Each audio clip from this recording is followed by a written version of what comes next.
Hey my guys, അപ്പം നമ്മളെന്ത് ചെയ്യാൻ പോകുന്നത് ഈ ഒരു വാർഡ്രോബ് ക്ലീൻ ആക്കലാണ്. ഡിസ്ക്ലൈമർ, എന്തിനാണ് ഈ വീഡിയോ എന്ന് ചോദിക്കരുത്. Because this is A satisfying cleaning video എന്ന് വേണമെങ്കിൽ പറയാം. പിന്നെ this is A before look പിന്നെ പറയാം. ഗൈസ് പിന്നെ കുറച്ച് സമയം ടൈം ലാപ്സിലാണ്.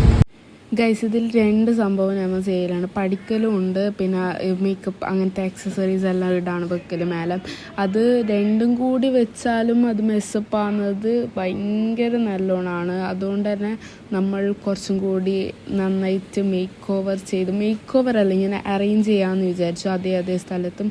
അപ്പോൾ ബുക്കെല്ലാം റീഓപ്പൺ കഴിഞ്ഞുകൊണ്ട് തന്നെ ഫുൾ ബൈൻഡിട്ട ബുക്കും ടെക്സ്റ്റും അതെല്ലാം മെസ്സപ്പായിപ്പോയി. അപ്പോൾ അതെല്ലാം ക്ലീനാക്കി വെച്ചു. അപ്പം പിന്നെ മേലത്തേക്ക് കടന്നു.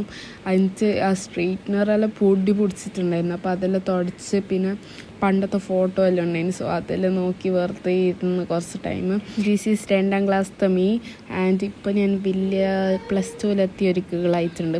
എന്നാലും എനിക്ക് ഈ ഒരു ശീലമുണ്ട്. ഞാൻ പറഞ്ഞാലും ഈ ലേബിൾസ് ഉണ്ടാവില്ലേ, ഇഷ്ടപ്പെട്ട പ്രൊഡക്ട്സിൻ്റെ ലേബിൾസ് എല്ലാം ഞാനിവിടെ ഒട്ടിച്ച് വെക്കും. എന്തിനും എനിക്കറിയില്ല, ബട്ട് എനിക്ക് ഭയങ്കര ഇഷ്ടമാണ് ആ ഒരു പരിപാടി. പക്ഷെ അത് മെസ്സപ്പാണെന്ന് അറിയാം. പക്ഷെ ഫുൾ ഫില്ലാകുമ്പോൾ എനിക്ക് തോന്നുന്നു അടിപൊളിയായിരിക്കും. ഈ ഡീകൺസ്ട്രക്റ്റ് അടിപൊളി ലിബാമാണ്. നിങ്ങളൊന്ന് ട്രൈ ചെയ്ത് നോക്കാം. ഞാൻ ഇത്രട്ട് പറയുന്നത് നിങ്ങൾക്ക് പോലും അറിയില്ല. പെയ്ഡ് പ്രൊമോഷൻ ഒന്നുമല്ല.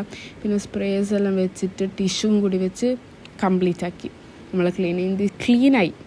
That is the power of this video. Because ഈ വീഡിയോ എടുക്കാൻ വേണ്ടിയിട്ടല്ലേ ഞാൻ ക്ലീൻ ആക്കി. സോ അതുകൊണ്ട് ഐ എം സൈനിങ് ഓഫ്. അപ്പോൾ ഇത്രയേ ഉള്ളൂ. ബൈ.